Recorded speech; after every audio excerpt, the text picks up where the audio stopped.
Hello everyone, so today I decided to bust out the Fear Sketchbook again to work a little bit more on certain things that I'm afraid of.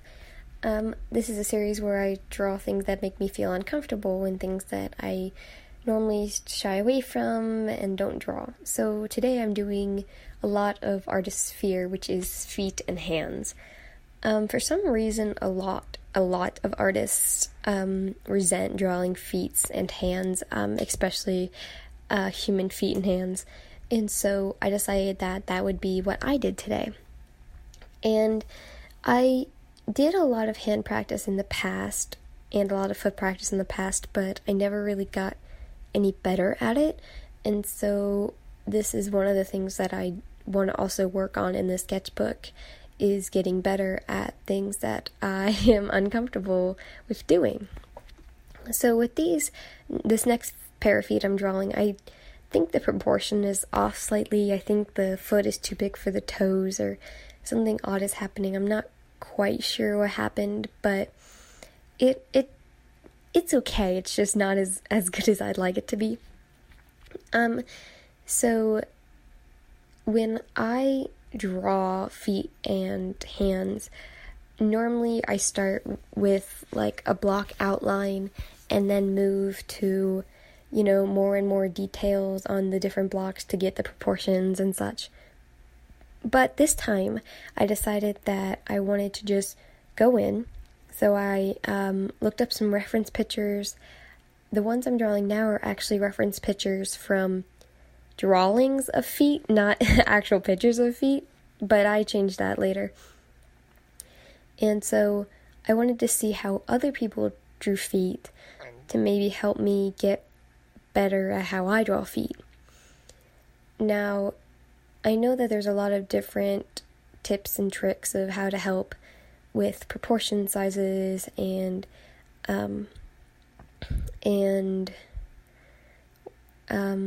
just how to draw them in general. I had an art teacher in high school who, in my opinion, taught it very well. So we did hand drawings one time of the year, and we had to draw them without looking at our hands. We looked at our non-dominant hand and had to draw with our dominant hand without looking at our drawing. That's what I meant.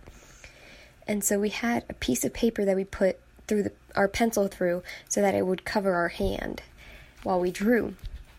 And I remember getting really frustrated with it. Like, I don't know the details I'm making. Like, I can't see anything. And so I talked to the teacher about like, how is it supposed to help us? And he's like, you can get hyper-focused on one part of a drawing. And it's really hard to get out of it and, like, see the full drawing without, like, continuously correcting one spot over and over again. And so through that exercise, it's kind of like the one line challenge. Like, you can't erase, like, you can't see it. And so you just go off instinct and you just draw what you see. And so regardless, this led to, like, lines not connecting to one another and fingers not proportionate and all this stuff. But it taught us to be a lot looser in our drawings. And I thought that was really neat, and it was a very good lesson to learn. And so I would love to do that challenge again. But there's really no way to record it, because if I recorded it, you would just see my hand moving, but no drawing, because it's shielded. I don't know. But it was really, really interesting to do, and he said, draw what you see, not what you think you see, right? So don't think of a hand as a hand.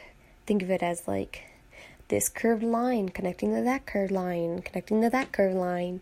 Because if you see it as a hand, then you'll get hyper-focused on, like, what a hand should look like rather than what it does look like. And so I thought that was really interesting. Anyway, this hand I was drawing here, I had a little bit of trouble with. I think still the pointer finger is too small and the thumb's too fat. And I don't know, I'm one of those people who's never really happy with the work that I do. So I really am my own biggest critique. And then I just did a more unrealistic hand like I would normally draw in my regular style, just to cool down before I did the last part of this sketch page. And I wanted to finish really strong, so I decided to do a picture that was both a foot and a hand, and I think the foot turned out pretty okay. For some reason, I had been thinking of toes as kind of flat, but they're like knuckles. They're like fingers. I don't know.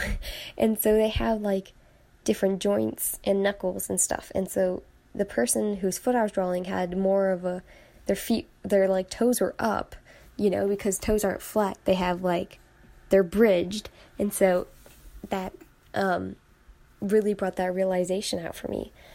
And the hand, I don't know what I did wrong with it. I think perhaps the proportion is just so off that it looks kind of hideous.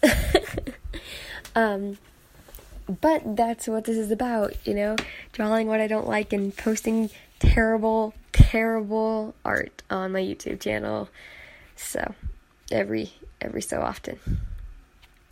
It was a person in the shower, and so their hand is actually just washing their foot. It's like putting soap on it. And so it's like dangling, but I don't know, I did it so bad that it's almost shockingly surprising how bad it is.